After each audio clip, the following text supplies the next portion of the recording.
오늘 우리에게 주시는 하나님의 말씀은 에베소서 5장 21절 한 절 말씀입니다. 에베소서 5장 21절 말씀입니다.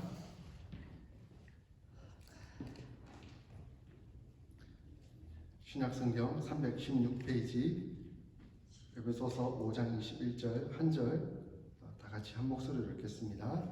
시작. 그리스도를 경외함으로 피차 복종하라. 아멘.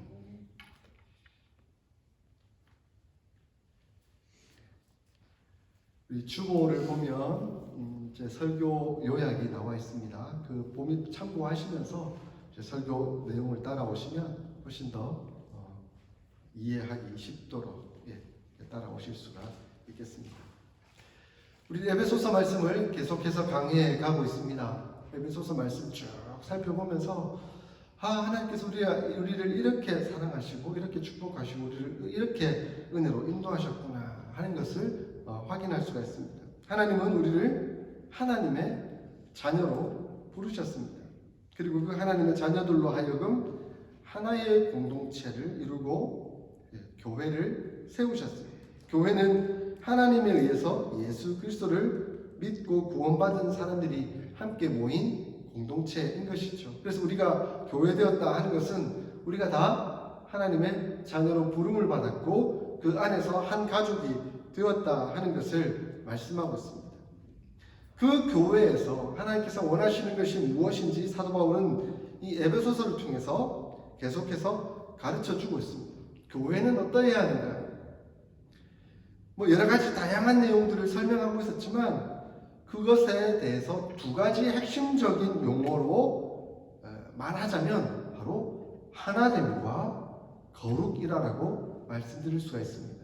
그러니까 교회는 온전히 하나가 되어야 하고 거룩한 존재가 되어야 된다라고 말씀하고 있습니다. 왜냐하면 세상과 대조되기 때문에 그렇습니다. 세상은 계속 나뉘어지고 있죠. 서로 패거리를 만들고 자기에게 유익한 대로 모이고 찢어지고 갈등을 겪고 그렇게 하잖아요. 그런데 교회는 그 가운데서 하나가 되는 모습을 보여줍니다. 왜냐하면 예수 그리스도께서 주인 되어 주시기 때문에 그 예수 그리스도의 그 주권 앞에 모두 다 고개 숙이기 때문에 무릎 꿇기 때문에 하나가 될 수 있습니다. 근데 그 하나됨은 거룩함을 추구합니다. 세상은 끊임없이 자기 원하는 대로 자기 유익을 추구하며 자기가 옳은 대로 가지만 그러나 교회는 유익을 추구하기보다는 희생하고 낮아지며 거룩함으로 나아가는 곳이죠. 그러므로 교회는 세상과 다릅니다. 교회는 늘 하나 되기 위하여 화합해야 하고 또 거룩하기 위하여 세상으로부터 싸워야 하고 견고해야 한다는 것을 가르쳐 줍니다. 이렇게 교회가 하나님과 거룩을 추구하고 유지하도록 하기 위해서 사도 바울은 우리에게 권면하고 있습니다. 오늘 본문에 그리스도를 경외함으로 피차 복종하라. 그리스도를 경외함으로 피차 복종하라. 우리가 하나가 되고 또 거룩을 유지해 가기 위해서는 그리스도를 경외해야 하고 또한 피차 복종해야 한다라고 말씀하고 있습니다.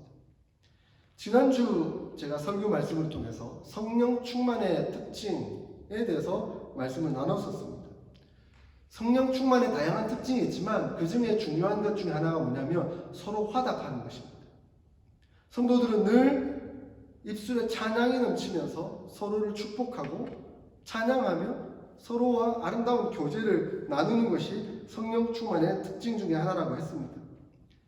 그것과 더불어 이제는 더 넘어서서 서로 복종해 주는 것이 하나님의 영광을 위해 성령 충만을 위해 또 교회가 하나 되기 위하여 필요하다는 것을 말씀하고 있습니다. 서로 피차 복종하는 것은 사실 쉬운 문제가 아닙니다. 그렇기에 그리스도를 경외함으로 피차 복종하라라고 말씀하고 있습니다. 피차 복종이 쉽지 않기 때문에 그리스도를 경외함과 같이 서로 피차 복종하는 것이 필요하다는 것을 말씀하고 있습니다. 어떻게 이 피차 복종이 가능한 걸까요? 우리는 여러 가지 상황 속에서 이 피차 복종의 문제를 좀 새겨볼 필요가 있습니다. 우리는 지금 관계라는 상황 속에 다 있습니다. 여러분, 어떤 관계 속에 있나요? 핵심적인 관계의 여러 가지를 설명하자면 가장 먼저 가정이 있을 것이고, 그 다음 직장이 있을 것이고, 그리고 교회가 있을 것입니다. 우리는 가정과 직장과 교회 속에서 여러 관계를 맺으면서 살아가고 있습니다. 일단은 교회는 우리가 좀 제외해야 되고, 가정과 직장 속에서 우리는 남편과 아내의 역할을 하고 있고, 부모와 자녀의 역할을 하고 있습니다. 그런 관계를 맺고 있습니다. 그리고 직장 속에서는 오늘 성경 속에서는 이렇게 표현하고 있죠. 상전과 종의 관계를 맺고 있다. 오늘날 용어로 좀 바꿔보면 고용주가 있고 고용인이 있을 것입니다. 자, 우리는 이러한 관계를 맺고 있다라고 볼 수 있습니다.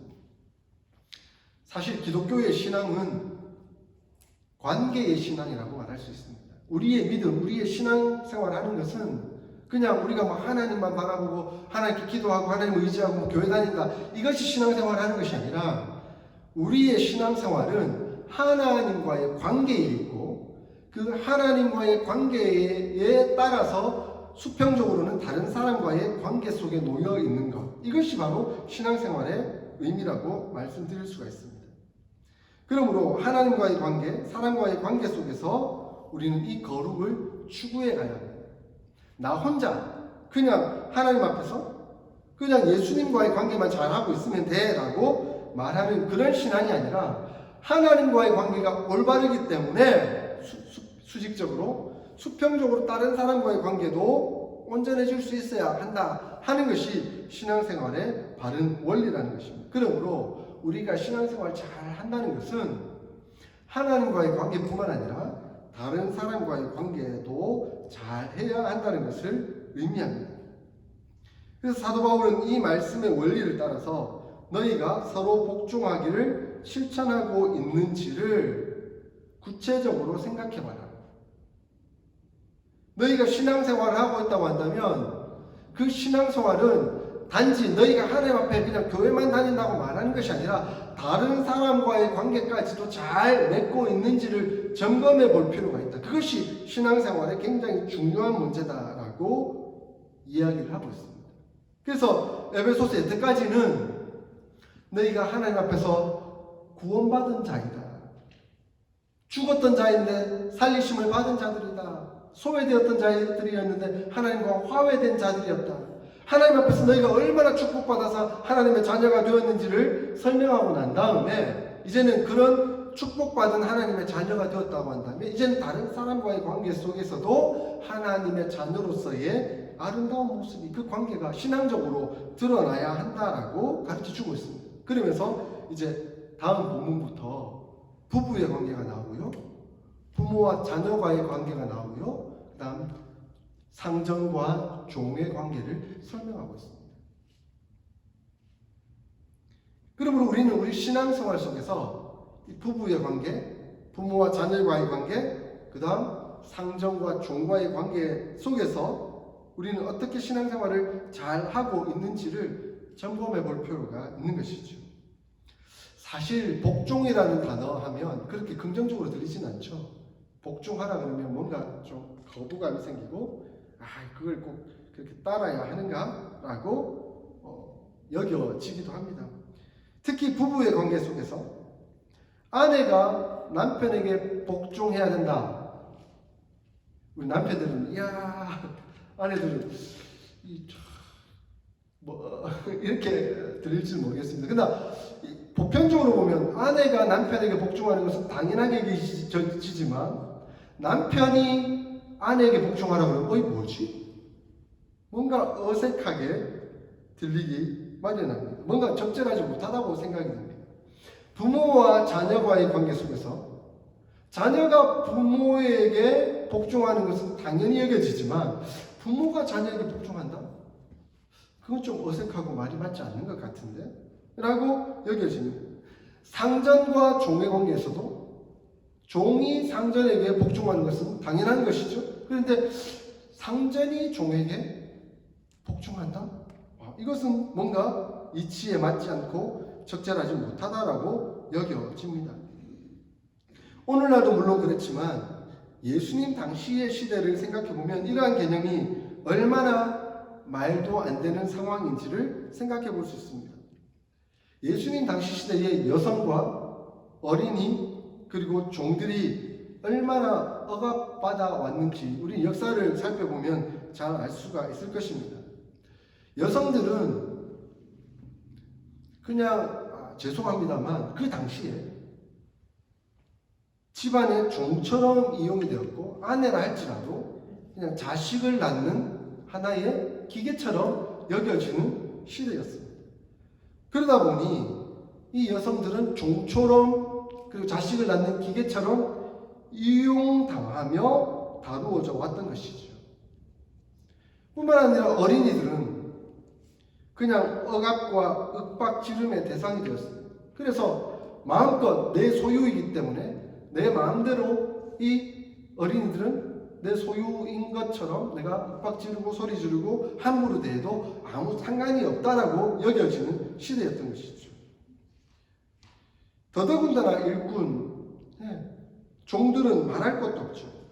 당시에 야만적인 노예 제도가 있었잖아요. 매매 행위를 당했잖아요. 사고 팔고 뿐만 아니라 엄청난 노동을 시키면서도 노동 조건에 대해서 어떠한 말도 할 수 없도록 만들고 거기에 대해서 정확하게 그것에 대해서 돈을 주지도 않고 하는 그런 실정이 있었던 것입니다. 그렇게 여자와 어린이와 일꾼들은 고통당하고 소외당하고 어려움을 당하던 시절에 예수님은 그들 편에 써주셨습니다.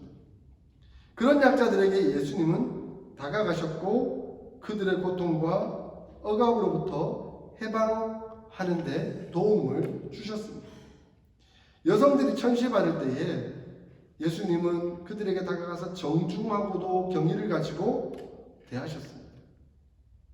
여성들도 한 인격체로 존중해주며 그들을 대하셨던 것이죠. 그리고 어린이에 대해서도 예수님은 마찬가지셨습니다. 그 당시 원하지 않던 아기들을 출산하면 그 아기들을 변두리 쓰레기장에 갖다 버렸대요. 그리고 공개된 지정 장소에 그 아기를 갖다 놓았대요. 그러면 누구라도 그 아기를 가져가서 조금 키우다가 노예나 매춘부로 팔아넘길 수 있었다고 합니다. 그게 어린아이들의 인권이었어요. 그런 시대적 상황 속에서 예수님은 이 어린아이들이 내게 오는 것을 용납하라. 나는 이 아이들을 품고 이 아이들이 하나님 앞에서 온전하게 거룩하게 자라가도록 돕겠다라고 말씀하셨습니다.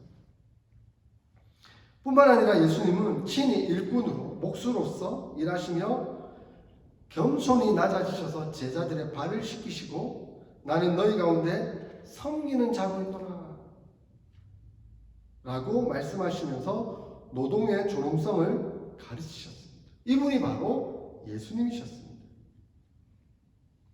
그러므로 예수님이 이런 아름다운 모습을 보여준 것에 대해 사도 바울은 동일하게 아내에게, 자녀에게, 종들에게 서로 복종하라 하는 이 훈계의 말씀은 예수님의 말씀과 예수님의 가르침과 연계된다라고 볼 수가 있습니다. 그리스도를 경외함으로 피차 복종하는 것이 우리 신앙에 있어서 얼마나 중요한 문제인가 하는 것을 가르쳐주고 있습니다. 우리는 그리스도인입니다. 그리스도인이라는 것은 세상의 가치관에 대해서 따르지 아니하고 하나님의 말씀에 따라 그리스도께서 우리에게 보여주신 본을 따라 따르는 사람들입니다. 그렇기에 우리는 피차 복종할 수가 있습니다. 근데 왜 피차 복종해야 합니까? 예수님과 사도 바울이 이렇게 말씀하신 것을 기억하며 우리는 몇 가지를 좀 명심해야 할 필요가 있습니다. 첫 번째, 사람들은 모두 다 존엄성이 있다는 것입니다. 우리는 다 존엄한 가치를 가지고 인권을 가진 존재들이는 것이죠. 여성이든 어린이든 종의 신분을 가진 자라 할지라도 모두가 다 존엄한 존재로 하나님 앞에서 창조된 자들입니다. 돈이 좀 더 있다고, 권력이 있다고, 어떤 직위가 높다고 하나님 앞에서 특별하게 창조된 존재가 아니라 가난하고 좀 어려운 힘든 상황을 거치는 사람이라 할지라도 모두가 다 동일하게 하나님 앞에서 존엄성 있게 창조된 존재라는 것을 기억해야 한다는 겁니다. 그렇기에 우리는 또한 하나님의 형상으로 지음을 받았기 때문에 인종이나 서열이나 계급이나 문화나 성별 또는 나이에 관계없이 모두가 다 하나님 앞에서 평등하다는 겁니다. 누구는 우월하고 누구는 못났다는 그런 의미가 아닌 것이죠. 모두가 다 하나님 앞에서 동등하고 평등하다라고 말씀합니다. 근데 우리가 더더욱 기억해야 할 것은 우리는 교회로 부름을 받았다는 겁니다. 우리가 교회로 부름을 받았다는 것은 하나님의 자녀가 되었고 우리가 하나님의 가족으로 부름을 받았다는 것입니다. 하나님의 가족으로 부름을 받았다는 것은 예수 그리스도의 몸을 서로 이루고 있기 때문에 우리는 다 그 앞에서 깊이 연합하고 하나가 되어 있음을 기억해야 하는 것이죠. 모두가 다 동일한 하나님의 자녀인데 누구는 높고 누구는 낮고 그런 문제가 될 수 없는 것이죠. 우리는 교회 공동체의 한 지체가 되어 있다는 것을 늘 기억해야 합니다. 그러므로 존엄성과 평등과 한 가족이라는 것을 늘 마음에 새긴다고 한다면 우리는 서로 복종하는 아름다운 관계를 맺을 수가 있을 것입니다. 그러므로 우리는 각자 남편으로, 아내로, 그리고 아들로, 딸로, 부모로, 고용주로, 고용인으로 있든 간에 역할은 다르지만 다 하나님의 자녀로 동일한 가치를 가지고 있습니다. 그렇기 때문에 서로를 존중해주고 서로를 따르며 서로에게 복종해 줄 수가 있는 것입니다. 참 우리는 오늘날 이 경쟁 사회에서 교육을 받다 보니까 그리고 훈련을 받다 보니까 마치 관계 속에서도 경쟁 체제를 유지하려고 하는 그런 마음들이 강한 것 같아요.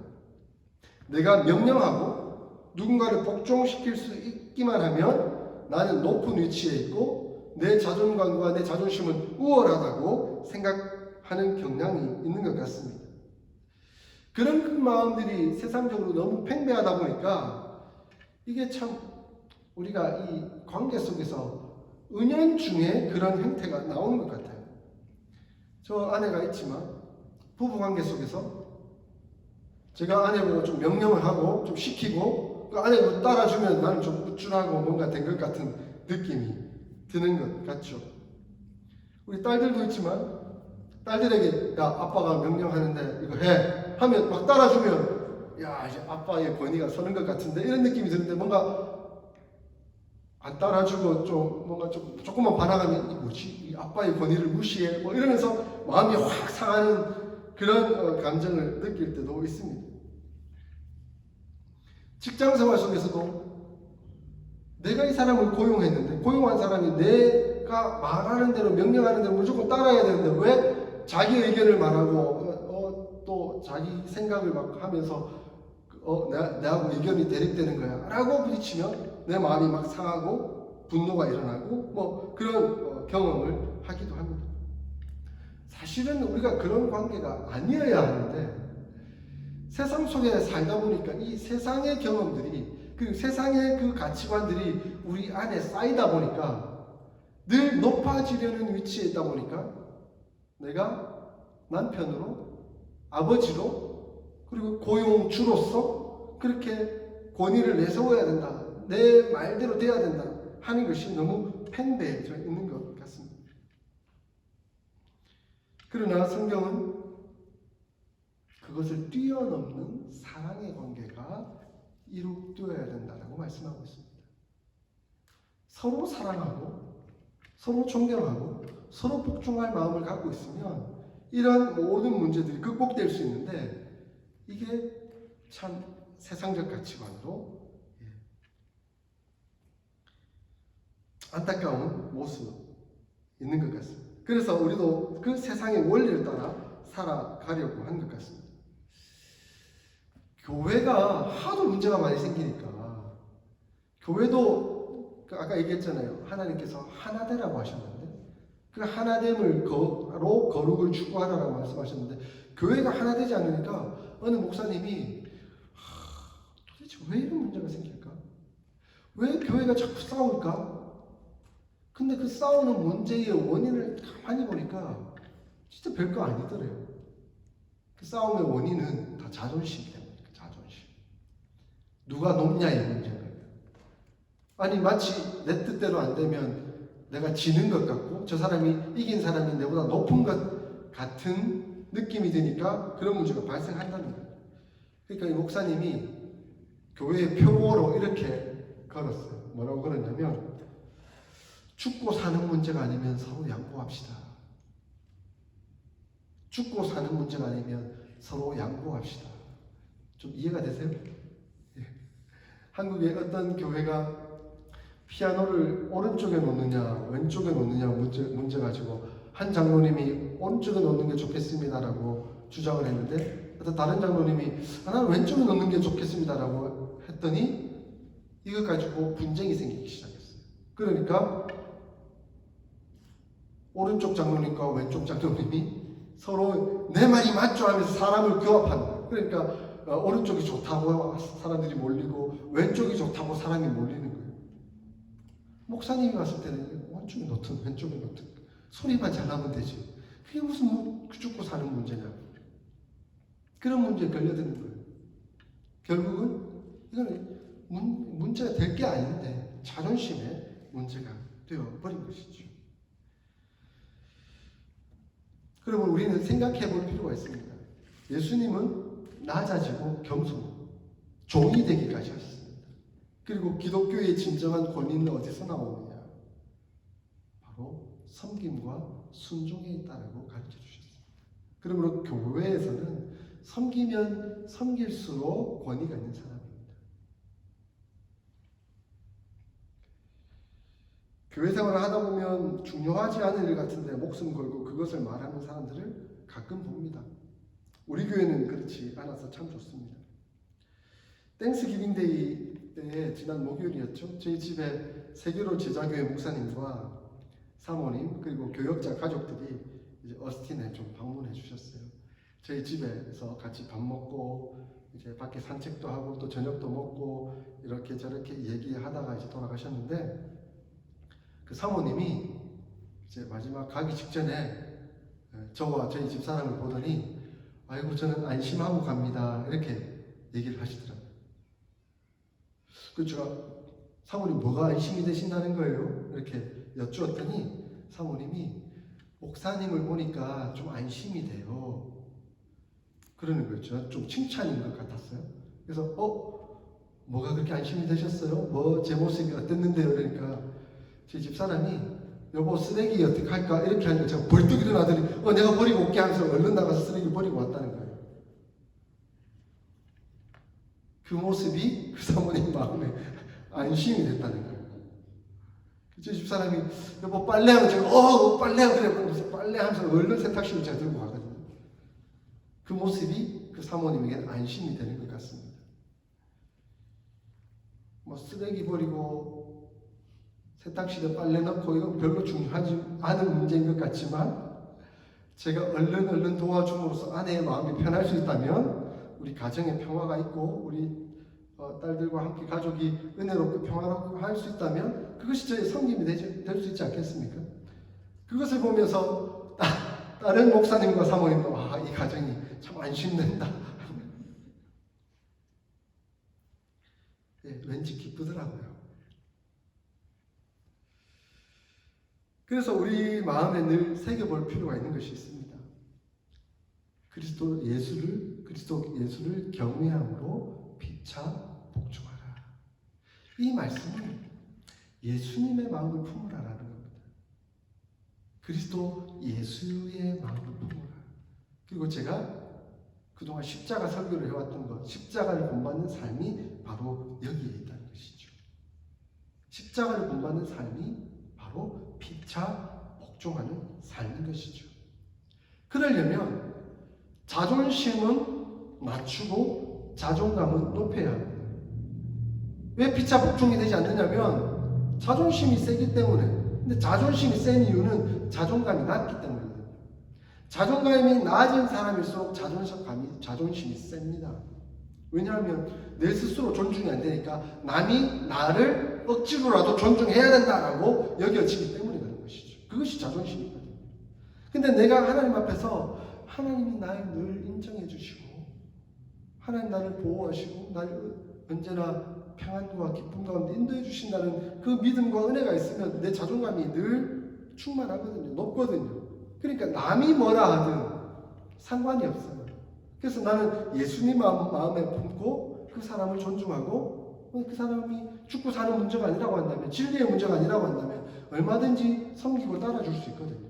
그 사람은 자존감이 높은 사람이죠. 그런데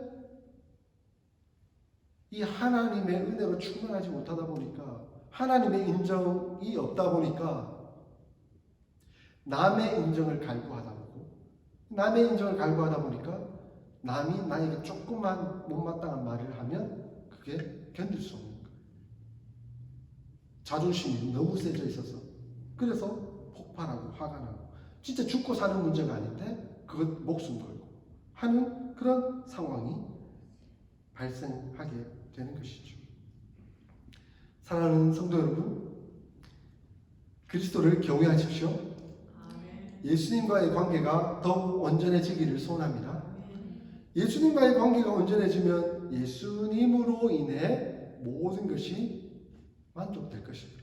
Jesus is everything. 예수님이 모든 것 되시면 나머지는 nothing 되는 거죠. 아무것도 문제가 될 것이 없는 거죠. 그런데 예수님이 우리에게 온전해지지 못하다 보니까 다른 것이 자꾸 눈에 들어와서 그곳으로 목숨 걸게 되는 엉뚱한 상황이 벌어지게 되는 거예요.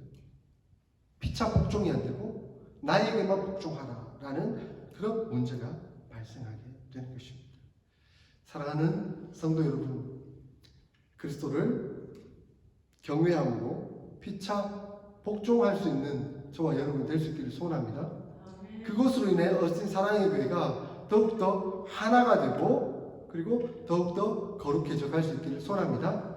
그것으로 인해 세상 사람들이 볼 때 저 교회는 정말 하나님의 말씀에 입각한 교회다.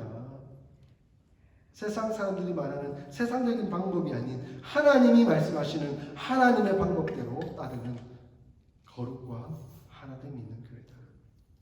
그런 교회 될 수 있기를 주의 이름으로 간절히 축원드립니다. 아멘.